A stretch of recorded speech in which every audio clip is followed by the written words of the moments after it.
convidamos o senhor Wilson de Souza Melo Júnior, do Inmetro, para sua apresentação no painel Criptografia e Biometria. Meu nome é Wilson Melo, eu tenho uma formação profissional muito voltada para a área de computação, meus cursos que eu fiz de graduação, mestrado e doutorado na área. Atuei durante 10 anos na indústria, principalmente em áreas relacionadas à parte de automação, software para controle industrial, software para reconhecimento de padrões. E desde 2011 eu atuo como pesquisador do Inmetro, que é o Instituto Nacional de Metrologia, Qualidade e Tecnologia, onde eu também sou professor do programa de pós-graduação do Inmetro, dos cursos de mestrado e doutorado. Eu trabalho com pesquisa e minhas áreas de interesse são principalmente a parte de segurança cibernética voltada para a indústria, autenticação usando propriedades físicas de sistemas e também aplicações de blockchain na área de metrologia. Hoje eu vou compartilhar com vocês alguns conhecimentos relacionados à parte da criptografia aplicada na área de metrologia e demonstrar como que diretivas criptográficas podem ser usadas para tornar os instrumentos de medição, no caso os medidores inteligentes, mais seguros e confiáveis. Eu já me apresentei a vocês, meu nome é Wilson Melo, aqui tem um breve resumo também da minha formação. E o que eu gostaria de perguntar para você nesse momento é se você entende o que é metrologia e qual é a implicação. A metrologia ela é a ciência das medições. E quando nós falamos em metrologia, nós precisamos lembrar que estamos imersos em um mundo de medições, onde nós somos cercados, literalmente, por instrumentos de medição que estão capturando valores relacionados a grandezas físicas deste mundo e nos informando para alguma atividade ou serviço específico. Então, é muito comum que a gente, por exemplo, adquira bens ou faça compra de produtos que são determinados o seu preço por meio de instrumentos de medição. Ou então, um médico pode utilizar um instrumento de medição que vai fornecer uma informação corporal, uma informação relacionada à sua saúde, e em cima dessa medição ele vai te dar um diagnóstico. O fato é que, uma vez que nós dependemos dessas medições em diferentes atividades do nosso dia a dia, nós precisamos que essas medições sejam confiáveis. E dentro da metrologia, a área responsável por isso é chamada de metrologia legal, que faz a regulação, o controle e a garantia metrológica dos instrumentos de medição. A metrologia legal ela também estabelece diretivas. Essas diretivas elas consistem de requisitos que os instrumentos precisam atender e também de atividades que são postas em prática para garantir que esses instrumentos estão funcionando devidamente. Os resultados dessa abordagem é que se espera que a sociedade confie nas medições que são providas pelos medidores e, ao mesmo tempo, que se obtenha solução para conflitos nas relações de consumo e se promova uma competição justa entre as partes dentro do mercado. E como isso funciona na prática? Nesse esboço nós temos as principais atividades que são relacionadas a um arcabouço de metrologia legal, onde nós temos um primeiro passo, que é o fabricante decidindo criar um produto, e com isso ele precisa submeter esse produto para que haja aprovação de modelo do produto e também a validação e verificação por um agente de metrologia, que é o órgão ou organismo responsável pela regulamentação desse instrumento. Essas atividades elas envolvem a análise da documentação, a inspeção de funcionalidades do instrumento, muitas vezes a inspeção do próprio código-fonte e também os testes desse software, se esse instrumento é um instrumento inteligente, por exemplo. Além disso, o agente da metrologia ele é responsável por promover atividades específicas relacionadas à vigilância de fabricação, que é verificar, uma vez que o modelo tenha sido aprovado, que esse fabricante está produzindo os seus equipamentos conforme o modelo previsto, e também ir a campo, ir ao mercado e verificar se os usuários daquele instrumento de medição estão fazendo uso adequado do instrumento. Então, tudo isso é feito dentro do escopo da metrologia legal. A questão é que essa tarefa ela tem se tornado cada vez mais difícil. A principal razão disso é que os instrumentos de medição estão se tornando instrumentos muito mais complexos do que eram anteriormente. Então, com isso, os esforços por regulamentação e controle, eles começam a se tornar maiores e também com um custo elevado. Por exemplo, você precisa fazer a aprovação de modelo que envolve análise completa de hardware e software de instrumentos que, como nós falamos, são cada vez mais complexos.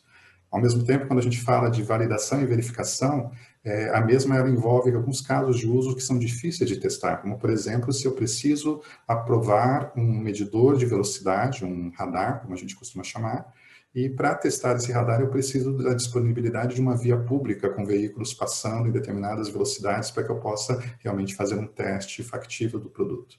E, por fim, a vigilância desse produto, tanto no mercado quanto em fábrica, ela se torna complexa porque é um número muito grande de medidores que estão sendo produzidos e negociados e vendidos, e também, devido à complexidade do instrumento, há uma necessidade de conhecimento especializado das pessoas que fazem a inspeção desse instrumento, desse medidor. Como nós sabemos, recursos financeiros, eles são muitas vezes escassos e mesmo não disponíveis. E a pergunta que surge é o que nós podemos fazer em relação a isso. O que nós temos feito no Brasil nos últimos 10 anos é cada vez mais utilizar a criptografia como uma ferramenta para prover soluções práticas para esses medidores. É isso que eu gostaria de mostrar um pouco para vocês. A criptografia, como nós sabemos, é um domínio de conhecimento extremamente importante. Ela pode ser descrita como sendo a arte de codificar e decodificar dados, e ela é uma arte, um conhecimento milenar, porque disse que o próprio imperador César ele enviava mensagens cifradas aos seus generais. O fato é que a criptografia ela se desenvolveu de forma muito sofisticada com o advento do computador, isso no pós-guerra, e ela é atualmente o mecanismo mais efetivo que nós temos de segurança. Primeiro porque ela provê confidencialidade da informação, ou seja, ela me cria um mecanismo que garante que apenas as pessoas autorizadas possam ver uma informação ou possam interpretar uma informação. Em seguida, nós temos um conceito diretamente relacionado à criptografia, que é a possibilidade de assinar digitalmente uma informação. E com isso nós temos a garantia de integridade, autenticidade e também da irrefutabilidade de uma informação quando nós utilizamos, por exemplo, certificados digitais. E além disso, a criptografia ela me permite criar protocolos de comunicação seguros, que são uma necessidade absoluta que nós temos num mundo cada vez mais conectado, onde eu tenho internet das coisas, com uma tendência cada vez maior. Por fim, a criptografia tem uma importância muito grande pelo fato dela ter a sua segurança baseada no uso de chaves criptográficas, que são chaves secretas, e não necessariamente em algoritmos ou processos desconhecidos, que seria a segurança por obscuridade. E dentro desse conceito, a assinatura de chave pública, ele é muito interessante porque ele combina duas diretivas criptográficas, que são o resumo criptográfico, que nós chamamos comumente de hash, e também a assinatura por meio de chaves assimétricas, ou assinatura de chave pública, que é quando nós utilizamos um par de chaves e a ideia é que aquilo que uma torna sigiloso só pode ser verificado com a outra e vice-versa. Com isso, um emissor, por exemplo, ele pode encriptar o hash de uma mensagem e anexar esse hash encriptado à informação, e o receptor, por sua vez, precisa descriptografar esse hash criptografado e recalculá-lo. E dessa forma ele pode garantir a integridade e a autenticidade de uma informação. Esse mecanismo ele é muito poderoso para a utilização em medidores, porque ele permite proteger as informações que são legalmente relevantes, ele permite delimitar o que nós chamamos de cadeia legalmente relevante de um medidor, e também nos permite criar mecanismos de autenticação que podem ser usados em carga de software e outras aplicações relacionadas aos medidores. Eu preciso explicar para vocês o que é o conceito do software legalmente relevante. Então, nós definimos como software legalmente relevante toda a parte do software de um medidor que influencia informações metrológicas ou legais. A informação metrológica é a medição, é o número, é a grandeza, enquanto a informação legal é algo que não é necessariamente metrológico ou mensurável, mas que é necessário para que aquele instrumento funcione adequadamente. Por exemplo, novamente, um radar de velocidade que precisa da foto do veículo além da velocidade. A foto ela é uma informação de cunho legal. O software que faz todo o restante das funcionalidades do instrumento, ou seja, que não é legalmente relevante, é chamado de software não legalmente relevante. E o que é curioso a gente observar nesse conceito é que nós temos um exemplo de um medidor com uma pilha de software, né, onde eu tenho uma grandeza física que é capturada por sensores, convertida para a informação digital por meio de conversores AD e depois processada pelo software legalmente relevante e não relevante. O que nós temos nesse cenário é que eu posso inserir a assinatura digital para delimitar com maior clareza a separação entre o software legalmente relevante e o software não legalmente relevante. Por exemplo, se eu faço assinatura na minha cadeia nesse ponto demonstrado na ilustração, eu consequentemente transformo todos os meus blocos de operação anterior a ele em uma cadeia legalmente relevante e delimito claramente onde está o software legalmente relevante, que é o software de interesse quando você faz uma avaliação de um produto metrológico. Com isso, fica muito mais fácil eu fazer a separação do software e tornar o meu produto mais simples de avaliar. Além disso, eu posso utilizar também a assinatura digital como um meio de aumentar a confiabilidade de uma determinada medição. Um exemplo é o que nós temos hoje no Brasil, no nosso cenário de regulamentação de bombas de combustível. O Inmetro, há cerca de 2 anos atrás, criou, em parceria com o ITI, que é o instituto responsável pela emissão de certificados digitais do Brasil, é a nossa raiz da infraestrutura de chave pública do país, foi criado um novo tipo de certificado, que é o Objeto Metrológico, o OMBR. E qual que é a ideia na utilização desse certificado? É que o fabricante, toda vez que ele produz um determinado instrumento de medição, ele solicite um certificado digital que será exclusivo para esse instrumento. Esse certificado, ele é atrelado a uma chave, a um par de chaves que esse instrumento possui de forma única e que não pode ser replicado pelos demais. Uma autoridade de registro, né, ela é responsável por verificar essas informações, inspecionar aquele instrumento de medição e aprovar ou não essa solicitação. Uma vez que essa solicitação é aprovada, a autoridade certificadora, ela emite um certificado digital que é único para aquele equipamento, para aquele instrumento de medição, e atesta a verificação de qualquer informação que esse instrumento possa prover. Uma vez que você tem esse certificado digital e a sociedade confia nas autoridades certificadoras de registro, ela também automaticamente vai confiar no certificado digital e vai confiar também nas medições que são informadas por esse dispositivo. Esse é o arcabouço que nós temos hoje em termos de regulamentação para as bombas de combustível no Brasil. Além disso, nós temos a ideia de que é possível fazer a verificação da integridade de um software de um medidor por meio de diretivas criptográficas. E, basicamente, essa verificação significa eu avaliar um determinado software, um determinado instrumento de medição e certificar que o software que está embarcado nele é o mesmo que foi avaliado por mim previamente no laboratório. Então, para isso, é utilizada uma estratégia de um conceito de desafio-resposta, que é esboçado pela figura que vocês têm na imagem, onde nós temos um verificador confiável, ou seja, é um instrumento que é utilizado pelo agente de metrologia. Esse verificador, ele faz perguntas, desafios a um instrumento que está sendo verificado e a um instrumento que ele conhece, que pode ser um instrumento que foi previamente aprovado em bancada, ou seja, que é um instrumento também íntegro. O verificador, ele lança o dispositivo para os dois medidores, os medidores respondem ao desafio e o verificador compara as respostas do desafio. Se esse instrumento de medição que está sendo verificado, ele tem o seu software fraudado, o verificador pode inferir essa informação por meio da verificação de hashes aleatórios, na verdade, de hashes de partições aleatórias da memória de programa desse instrumento, e se esse software for fraudado, é possível inferir essa tentativa de ataque, essa tentativa de comprometer o instrumento por meio desse procedimento que utiliza diretivas criptográficas. Uma outra funcionalidade que nós temos que é fortemente incentivada para os instrumentos de medição é o uso de diretivas criptográficas para garantir a carga de software confiável.